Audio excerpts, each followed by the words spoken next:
नमस्कार, स्वागत है आपका और मैं हूं आपके साथ लता। बड़ी खबर आपको बता रहे जियो एंटीलिया केस में पुलिस महकमे में बड़े फेरबदल पर संजय राउत की बौखलाहट आई सामने और साफ बयान आया है कि किसी को भी इस भ्रम में नहीं रहना चाहिए कि पुलिस बल भवन में पड़ेगा। तो जिस तरीके से लगातार संजय राउत की बौखलाहट एक बार फिर से सामने आई, उन्होंने कहा कि मुंबई और महाराष्ट्र पुलिस बलों को नया नेतृत्व मिला है। हमारे पुलिस बल की परंपरा महान है, किसी को भी इस भ्रम में नहीं रहना चाहिए कि पुलिस बल भवन में पड़ेगा। उम्मीद ये है कि खाकी वर्दी की गरिमा भविष्य में अब और साहस और निष्ठा के साथ बनी रहेगी। और लगातार हो रहे बड़े खुलासों को लेकर जिस तरीके से लगातार संजय राउत की एक बार बौखलाहट फिर से सामने आई है और अब अपनी गलतियों को छुपाने के लिए लगातार संजय राउत ये कहते हुए दिखाई पड़ रहे हैं कि पुलिस महकमे को नया नेतृत्व मिला है। और उससे पहले हमने देखा था कि कैसे लगातार संजय राउत सचिन वाजे का बचाव करते दिखे थे और कैसे लगातार ये कहते हुए दिखाई दिए थे कि ईमानदार और तेज तर्रार अधिकारी हैं वाजे। तो साफ तौर पर लगातार अब संजय राउत अपनी गलतियों को छिपाने के लिए, शिवसेना अपनी गलतियों को छिपाने के लिए लगातार इस तरह की बयानबाजी कर रही है, क्योंकि अब साफ तौर पर जिस तरीके से पुलिस महकमे में जो बड़ा फेरबदल किया गया है, इसको लेकर अब तमाम सवाल खड़े होते दिखाई पड़ रहे हैं कि सचिन वाजे के बाद आखिर क्यों अब मुंबई पुलिस कमिश्नर का तबादला करना पड़ा। और इसको लेकर अब तमाम तरीके की बौखलाहट शिवसेना के नेता उठाते हुए नजर आ रहे हैं। उससे पहले आपको बताते चले कि इस एंटीलिया केस में सचिन वाजे की गिरफ्तारी पर शिवसेना संजय राउत ने क्या कहा था, उसके बारे में उन्होंने साफ तौर पर कहा था कि वह शिवसेना का आदमी था। इसका क्या मतलब है? इस तरह की बातें लगातार की जा रही है, चाहे पुलिस डिपार्टमेंट का आदमी हो या फिर राजस्व विभाग का हो, इनकम टैक्स विभाग का हर कर्मचारी सरकार का होता है और किसी पार्टी का नहीं। लेकिन आप लोग बोलते हैं इस पार्टी का है, उस पार्टी का है। कैसे बचाव करते हुए संजय राउत ने यह कहा था कि सचिन वाजे का पुराना रिश्ता शिवसेना से रहा है। युवा वक्त में कई लोग राजनीतिक दलों के साथ जुड़े होते हैं और दिल्ली में भी कई लोग ऐसे होते हैं जो आरएसएस के साथ जुड़े हुए होते हैं, कुछ एबीवीपी के साथ जुड़े होते हैं। और अगर कोई शिवसेना के साथ जुड़ा है तो क्या कोई गुनाह है? शिवसेना कोई बैन संगठन नहीं। देखिए किस तरीके से लगातार एक के बाद एक, इससे पहले हमने देखा था कि कैसे शिवसेना की पार्टी संजय राउत कैसे सचिन वाजे का बचाव करते आए थे और कैसे सचिन वाजे को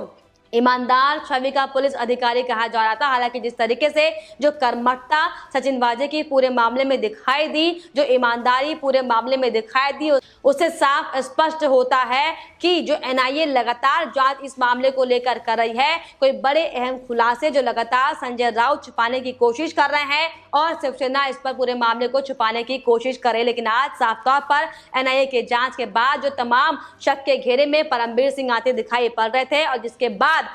शिवसेना को, उद्धव सरकार को मुंबई का पुलिस कमिश्नर बदलना पड़ा। आखिर इसके पीछे क्या कारण है? यही सवाल अब लगातार लोग उठा रहे हैं और इसको लेकर आपको बताते चले कि जिस तरीके से एंटीलिया केस पर एक के बाद एक बड़े अहम खुलासे हो रहे हैं, बीजेपी का हमला भी लगातार जारी है। और इसी कड़ी में पूर्व सीएम देवेंद्र फडणवीस ने भी प्रेस कॉन्फ्रेंस कर उद्धव सरकार पर जमकर सवाल उठाए हैं। उन्होंने कहा कि मनसुख हिरेन की हत्या हुई है, इस पर एनआईए जांच होनी चाहिए। तो आपको बताते चले जिस तरीके से मनसुख हिरेन की मौत के मामले में अब गहमा गहमी लगातार बढ़ती जा रही है और इसी कड़ी में बुधवार को मुंबई पुलिस के कमिश्नर परमबीर सिंह का तबादला भी किया गया, जिसको लेकर कई सवाल अब लगातार उठ रहे हैं और जिसको लेकर देवेंद्र फडणवीस ने एक प्रेस वार्ता कर इस मामले में राज्य सरकार पर जमकर निशाना साधा। उन्होंने मनसुख हिरेन की मौत को लेकर ये कहा कि ये हत्या है। फडणवीस ने कहा कि ये बातें सबके सामने आनी चाहिए कि हाई प्रोफाइल मामला वाजे को सौंपने के पीछे आखिर क्या बड़ी वजह रही।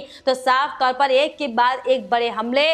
इस दौरान देवेंद्र फडणवीस ने किए और आरोप लगाए कि मनसुख हिरेन की हत्या की गई है। उन्होंने साफ तौर पर कहा कि हिरेन को मारने के बाद शव को खाड़ी में फेंका गया तो टाइड की वजह से शव नहीं बहा, अगर शव हाई टाइड में चला जाता तो नहीं मिलता। और जिसके बाद उन्होंने ये कहा कि पोस्टमार्टम रिपोर्ट में भी हिरेन के फेफड़ों में पानी नहीं भरा है और अगर हिरेन की मौत पानी में डूबने से हुई होती तो फेफड़ों में पानी दिखता और इससे साफ है कि हिरेन की हत्या हुई है। उन्होंने कहा कि पोस्टमार्टम रिपोर्ट में मनसुख हिरेन का गला घोटने की जानकारी साफ तौर पर सामने आई और इसके अलावा उन्होंने ये भी दावा किया कि वाजे को वसूली के लिए लाया गया था और साजिश के तहत वाजे ने ही मनसूख से पूछताछ की थी। उन्होंने मांग की कि इस पूरे मामले की जांच एटीएस को नहीं करनी चाहिए बल्कि एनआईए को भी अब इसकी जांच देनी चाहिए। उन्होंने साफ तौर पर कहा कि परमवीर सिंह और सचिन वाजे बहुत छोटे लोग हैं, इसकी जांच होनी चाहिए कि इनके पीछे आखिर वो कौन कौन लोग हैं, आखिर कौन इसके पीछे लगातार वो बड़े आका हैं जो लगातार इनका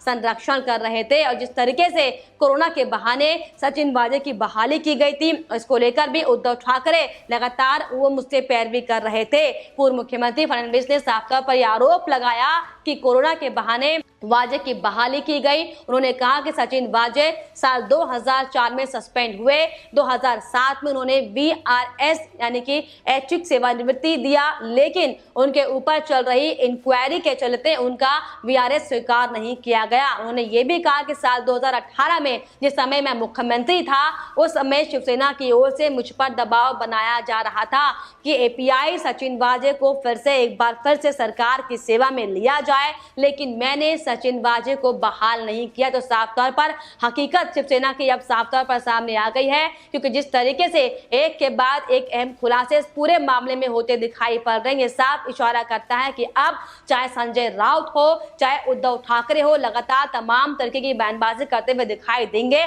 क्योंकि अब साफ तौर पर जिस तरीके से लगातार एनआईए इस पूरे मामले की जांच कर रही है, सचिन वाजे के घर पर भी पूछताछ लगातार की जा रही है, छापेमारी लगातार जारी है। और अब जिस तरीके से बीजेपी के दबाव बढ़ाने पर जिस तरीके से हमने देखा था कि एक एक मामले जो एक एक एंगल सामने आए थे, और अब साफ तौर पर फडणवीस ने मनसूख हिरेन की हत्या के मामले को लेकर भी एनआईए की जांच करने की मांग की है। हालांकि देखने वाली बात होगी कि आखिर मनसूख हिरेन की हत्या का मामला एनआईए को कब तक सौंपा जाता है और क्या कुछ अहम खुलासे और इसको लेकर होते हैं। और साथ ही आपको बताते चले कि इसके अलावा उन्होंने ये भी कहा कि ऐसा मुंबई और महाराष्ट्र के इतिहास में पहले कभी नहीं हुआ। फडणवीस ने साफ तौर पर यह कहा कि अगर रक्षा करने वाले इस तरह अपराधी तत्व बन जाए तो सोचिए सुरक्षा कौन करेगा, ये सवाल है। और इसमें सबसे अहम सवाल ये है कि एपीआई सचिन वाजे को नौकरी में वापस आखिर क्यों लिया गया। तो तमाम सवाल एक के बाद एक खड़े हो रहे हैं। और आखिर क्यों परमवीर सिंह का तबादला किया गया, और आखिर क्यों